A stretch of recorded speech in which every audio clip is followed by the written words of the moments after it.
সুপ্রিয় দর্শক, এই মুহূর্তে আমি দাঁড়িয়ে আছি ইংল্যান্ডের অন্যতম ব্যস্ত এবং প্রধান আন্তর্জাতিক বিমানবন্দর হিথ্রো বিমানবন্দরের টার্মিনাল 4-এ আছি।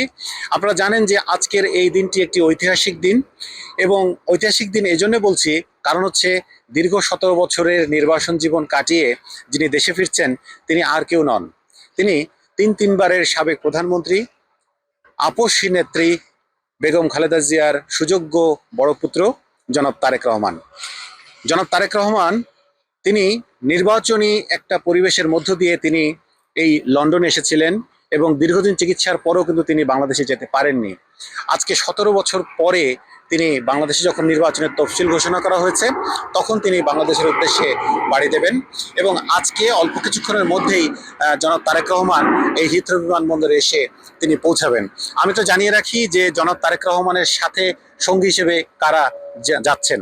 জনাব তারেক রহমান এবং তার সাথে যাচ্ছেন তার স্ত্রী ডাক্তার জোবাইদা রহমান, তার মেয়ে ব্যারিস্টার জাইমা রহমান সহ আরও মিডিয়া সেলের অন্যান্য নেতাকর্মী তারা সেখানে আছেন।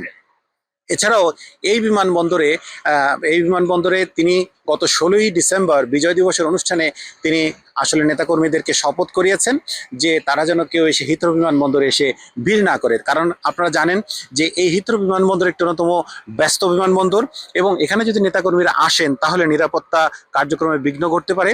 এবং আপনারা জানেন যে আগামীকাল হচ্ছে ক্রিসমাস, অর্থাৎ খ্রিস্ট ধর্মের সবচেয়ে বড় উৎসব। সেই উৎসবকে ঘিরে নিরাপত্তা ব্যবস্থা অনেক বেশি জোরদার করা হয়েছে। সুতরাং এখানে যদি কোনো বিশৃঙ্খলা তৈরি হয় তাহলে এটি বাংলাদেশের ভাবমূর্তিতে আঘাত হানতে পারে। সেজন্য তিনি নেতাকর্মীদের তিনি নির্দেশ দিয়েছেন যে তারা যেন কেউ যেন না আসেন। তারপরও আমরা যেটি জানতে পেরেছি যে তারেক রহমানের সেই ফ্লাইটে বিজি 202 এই ফ্লাইটে করে তিনি বাংলাদেশে যাবেন, এবং বাংলাদেশে যাওয়ার পরে তিনি সর্বপ্রথম কিন্তু ঢাকাতে অবতরণ করবেন না। তিনি নামবেন প্রথমে সিলেটের ওসমানী বিমানবন্দরে, এবং সেখানে 1 ঘন্টা বিরতির পরে সেই বিমানটি চলে আসবে আবার হজরত শাহজালাল আন্তর্জাতিক বিমানবন্দরে।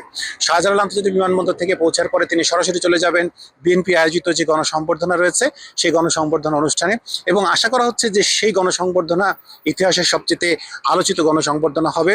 সেখানে প্রায় 50 লাখ মানুষের জনসমাগম ঘটবে বলে ধারণা করছেন বিএনপির নেতাকর্মীরা।